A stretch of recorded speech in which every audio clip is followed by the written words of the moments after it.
Friends, मेरा नाम सपना गौतम है। मैं एक साइकोलॉजिस्ट हूँ, पास्ट लाइफ रिग्रेशनिस्ट हूँ, टैरो कार्ड रीडर हूँ, मेडिटेशन फैसिलिटेटर हूँ और साथ ही में कुंडली विशेषज्ञ भी हूँ।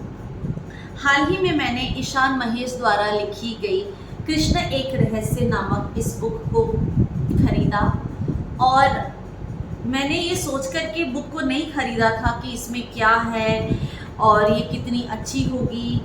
बस मैंने जब इसका टाइटल देखा कृष्ण एक रहस्य, तो मुझे ये टाइटल बहुत ज़्यादा अपीलिंग लगा। और सुदामा जी के बारे में हमने बहुत ज़्यादा कुछ रामायण के थ्रू या कृष्ण जो सीरियल आता था बचपन में जब हम देखते थे, उसमें इतना ज़्यादा कुछ भी नहीं लिखा है, तो हमें पता नहीं सुदामा एक्चुअली में थे कौन और उनकी लाइफ के बारे में बहुत ज़्यादा नहीं पता है। बस इतना ही पता है कि ठीक है, वो बहुत एक गरीब पंडित थे और वो एक बारी गरीबी में भगवान कृष्ण के पास 3 मुट्ठी चावल लेकर के गए और कृष्ण भगवान ने उन चावल को स्वीकार किया, उन चावल को खाया और 1 मुट्ठी के बदले में एक पूरा लोक उन्हें दे दिया। और जब तीसरी मुट्ठी वो खा रहे थे, तब कृष्ण भगवान की वाइफ ने उन्हें रोका कि आप तीनों लोग दे देंगे तो फिर आपके पास क्या बच जाएगा। सो यही एक छोटा सा प्रसंग ही हमें पता है, ज़्यादातर फेमस है। सो इस बुक में सुदामा जी के बारे में, उनकी लाइफ के बारे में इतनी ज़्यादा डिटेल में ईशान महेश जी ने लिखा है, इतनी खूबसूरत तरीके से दर्शाया है उनकी पूरे लाइफ को कि जब आप इस बुक को पढ़ रहे होते हैं तो आपको ऐसा लगता है कि ये तो मैं ही हूँ। जिस तरीके से सुदामा अपने अंतर्मन के साथ बात करते हैं, मैं आपको गारंटी से बोल सकती हूँ कि जितने भी ध्यान साधक हैं जो ध्यान करते हैं और अपने विचारों को जो ध्यान से देखते हैं, उनके मन में जब सवाल उठते हैं या कोई भी थॉट आता है, तो हम उसको किस तरीके से देखते हैं। और बहुत बारी ऐसा होता है कि मन हम पे काबू पा लेता है, मन जीत जाता है और हम हार जाते हैं, हम मन के वश में हो जाते हैं।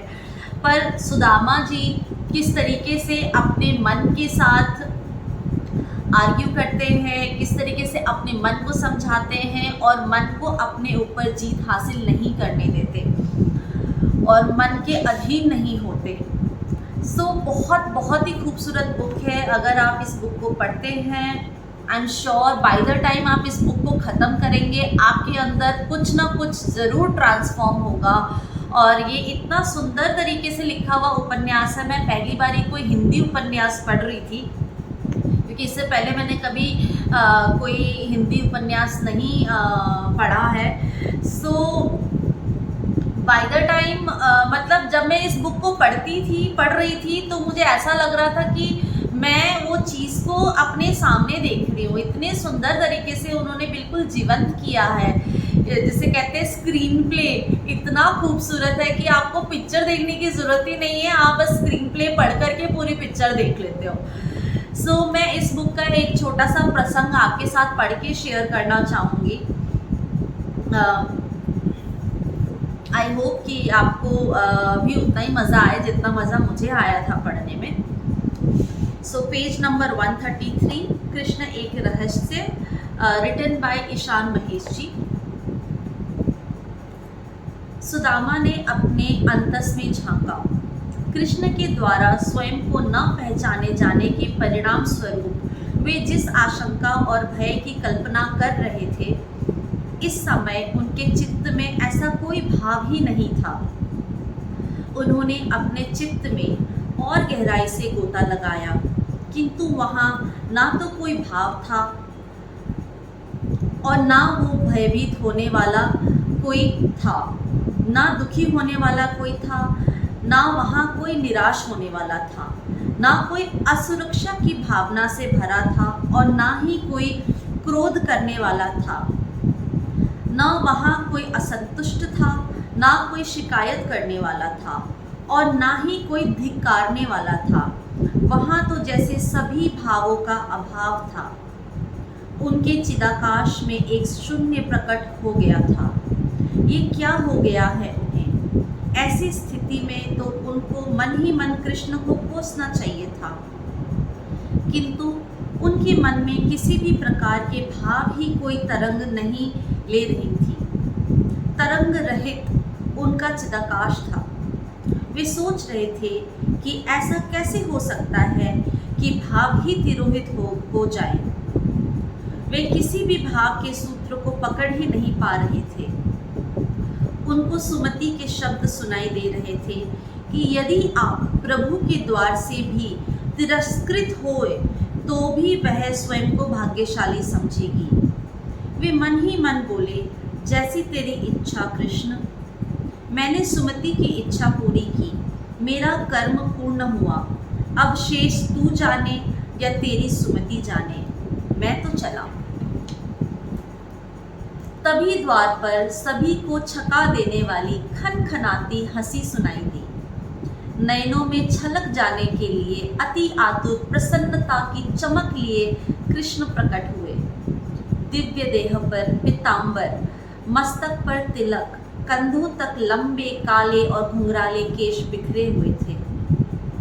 सुदामा, उन्होंने अपनी भुजाएं फैलाई और बाल सुलभ त्वरा के साथ आगे बढ़कर सुदामा को घुटनों तक झुके और उसे पकड़कर उठा दिया। सुदामा को लगा कि वे अभी भी चौकी पर बैठे स्वप्न ही देख रहे हैं। जाने उनको अभी कितनी देर यहाँ बैठे बैठे कितने और कैसे कैसे स्वप्न देखने होंगे। उन्होंने देखा कि दूसरा रक्षक यह दृश्य देखकर चीख मारकर अचेत हो गिर गया है और अन्य रक्षक उसे उठाकर तुरंत बाहर ले गए। सुरक्षा प्रमुख निकट रखी अपनी पगड़ी सिर पर लगाने के प्रयास में धड़ाम से गिरा और बुरी तरह कांपने लगा। सुदामा ने मन ही मन प्रार्थना की, हे कृष्णा, अब की बार यह स्वप्न ना हो। अरे बस कर छलिए, पहले ही तू मेरे प्राण ले चुका है। सुदामा चिल्लाए, निर्मोही, तूने तो मुझे मार ही डाला था। सुभाष और अन्य उपस्थित अधिकारी यह देखकर कीप कर्तव्य विमूढ़ थे कि आज तक किसी ने भी श्री कृष्ण को इस प्रकार की शब्दावली से संबोधित नहीं किया।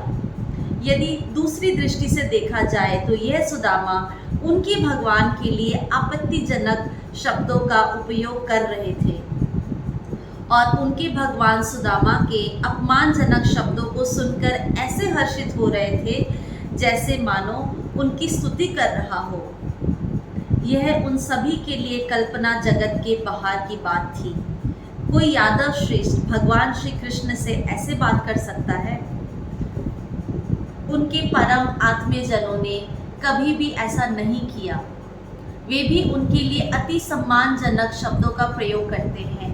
बलराम उनके बड़े भाई हैं, उनमें बहुत आत्मीयता है, किंतु वे भी सार्वजनिक रूप से यादव श्रेष्ठ श्री कृष्ण से सम्मानजनक शब्दों में बात करते हैं। और यह सुदामा, अचानक इसकी उस परिकृष्ट भाषा का क्या हुआ?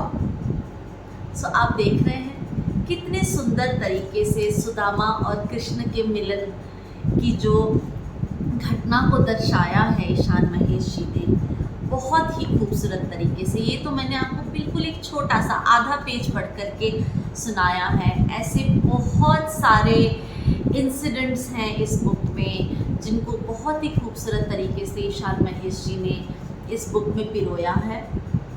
आई रियली होप कि आप सभी लोगों को जो भी ये बुक पढ़ेंगे उनको उतना ही मज़ा आएगा, उनके अंदर कुछ ना कुछ डेफिनेटली ट्रांसफॉर्म होगा, कुछ घटेगा। और मैं तहे दिल से ईशान महेश जी के को धन्यवाद करती हूँ कि इतनी खूबसूरत बुक लिखने के लिए। So thank you so much. आप सभी लोग ईशान महेश जी के बहुत सारे यूट्यूब में वीडियोस हैं, उनको देख सकते हैं, उनको सुन सकते हैं। मुझे बहुत प्रेरणा मिलती है ईशान महेश जी से। आई एम श्योर कि आप एक बार ही उन्हें सुनेंगे तो आपको भी बहुत प्रेरणा मिलेगी। अगर आपको मेरा ये वीडियो अच्छा लगा then please like my video and subscribe to my channel. Thank you so much. धन्यवाद।